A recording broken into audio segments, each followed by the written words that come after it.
too much of a shock. Very good.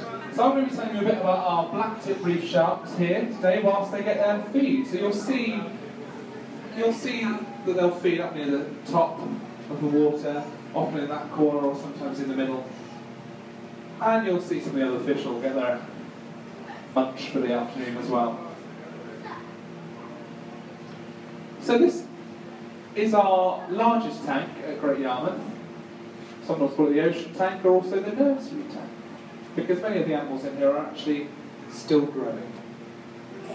It's 3.5 metres tall and holds 250,000 litres of water, weighing in at about 250 tonnes. We like to keep water in the tanks here at Great Yarmouth, so we've got 3 layers of glass on the front and toughened perspex in the tunnel. Here we have the main species of shark that we keep here at Great Yarmouth, and they are the black-tipped reef sharks. You'll find them in warm waters, particularly around the Caribbean, the coast of Florida, the Canary Islands. Many lucky people have even got to see them in the Maldives.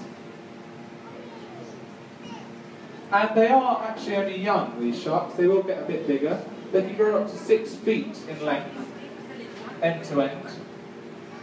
And in spite of this, in the wild, they can swim in water as shallow as 30 centimetres, 12 inches. Yeah? They're very clever in that respect. Their name, as you might imagine, comes from the black tips on their fins. There are also grey tips and white tips. They're naturally curious animals and have been known to bite. However, there's never been a recorded death as a result of a black tip attack. I'll get onto that a bit more later on. Now, the main thing people will think about with sharks is their teeth. And they've got a lot of teeth. In fact, they've got rows of teeth. Between 6 and 20 rows of teeth on average, depending on the species. Now, this is because they're loosely fitted in the jaw, so they fall out easily. If they're eating or inspecting something, the teeth can easily fall out. And if all their teeth fell out, they wouldn't be able to eat. So, they've developed the ability to continually regenerate their teeth. Once one falls out, one from the row behind fills in the gap within a day, and a few rows back, a new one will be growing. They can actually go through between 20 and 40,000 teeth in one lifetime. As they fall out so often, they often wash up on beaches, and this is where the sort of idea of collecting shark's teeth as souvenirs has come from. We do ask if you're buying souvenirs, that you make sure they are sourced in this way where they just naturally wash up. As I can assure you, any shark's teeth that are in our gift shops are sourced in that way. Thanks to films like Jaws, sharks have established quite a reputation as man-eaters. But actually there are very few species of shark that will attack unprovoked. And it's normally a case of mistaken identity. If you look up to the ceiling, you'll see 2 silhouettes. One shows you the silhouette of a seal, which is a perfect snap for a shark. The other shows you a silhouette of a surfer on a surfboard. Now, we're all intelligent, so probably most of you can work out which is which. But imagine if you're a shark who only has about 3 or 4 seconds to consider whether to go up and inspect it. The difference isn't that much. And so very often, sharks will go up to inspect what they see. They'll very often bite the board, the surfboard, leaving the surfer, of course, traumatised, but otherwise unharmed. And occasionally they may even bite along the leg or arm. Now, they're very unlikely to come back for a second bite. Those of us who drink the occasional sherry, or have caffeine, coffee and tea, or have spicy food, have actually got so many toxins flowing around our body that we taste pretty disgusting to a shark. So they're unlikely to come back for a second bite. Some comfort at least. You might have lost your arm, but they won't come back to finish the job. There are actually only about 100 shark attacks recorded each year, only about 10 of which on average are fatal. Last year there were only about 6 recorded shark deaths, or human deaths because of shark attacks. But far more people died from coconuts falling on their head. Even more people around the world died in accidents involving selfies. And we're not generally scared of selfies, although I am, because the angle really affects how good I look, you know? However, the most dangerous creature on this planet is us. We kill about 70 million sharks every year, mostly for their fins.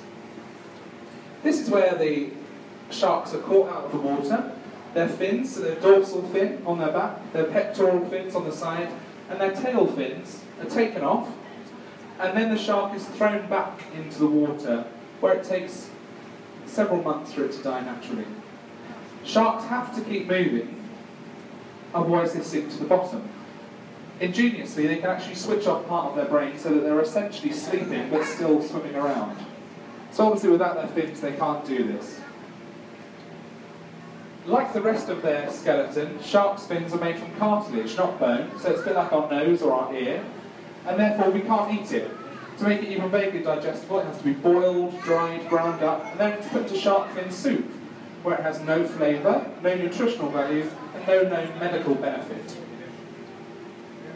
If that's not enough to put you off buying a bowl of shark fin soup, it will also cost you about £100 a bowl.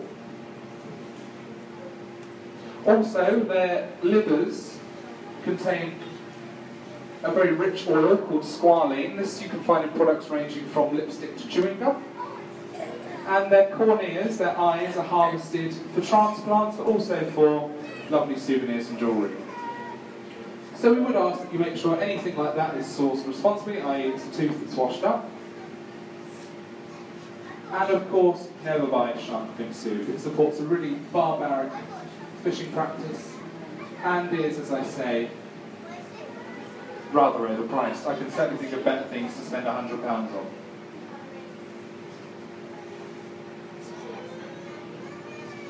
You can find out more about what the Sealife Marine Conservation Trust are doing to protect these animals.